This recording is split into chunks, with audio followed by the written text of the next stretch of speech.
has stayed in front of this effort. We talking about the same Iowa? Vice President Mike Pence at the White House this week praising the great success story that is Iowa. Iowa leading the pack, rolling out testing at a record pace. Got lots of testing troubles in Iowa. People are waiting like 2 weeks plus for their results. I'm not sure why the White House thinks that things are going awesome in Iowa. They do have testing trouble. They have several of the fastest growing outbreaks in the country in Iowa.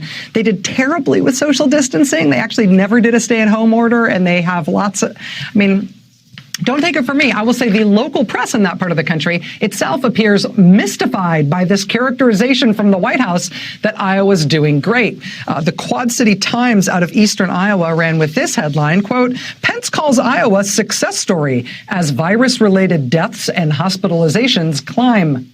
The Des Moines Register made a similar point, quote, although Pence this week called Iowa a success story in its handling of the pandemic, rates of infection continue to climb across the state.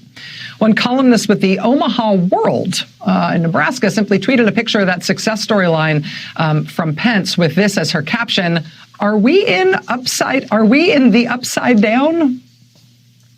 Against that backdrop, Vice President Pence visited Iowa today. He ended up arriving an hour late after the news broke that his press secretary had tested positive for coronavirus. Because of that, other staff members on board his flight were asked to deplane and go get tested. So the vice president was late. By the time he actually landed in Iowa, Iowa was dealing with a flood of headlines about one of the meat processing plants in the state that Pence had been bragging about on Wednesday at the White House, bragging about how great it was that it was reopening. Ahead of yesterday's reopening of the Tyson meat processing plant in Waterloo, Iowa, the governor, Kim Reynolds, had soberly announced that more than 400 workers at that plant had tested positive.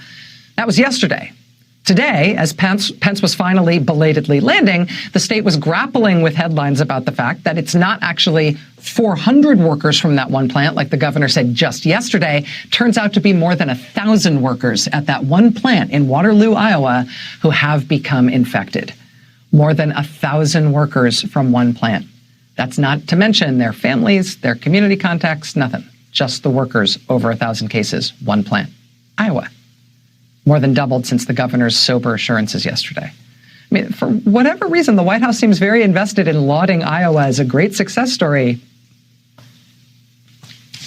If I had to pick a state, I wouldn't pick them.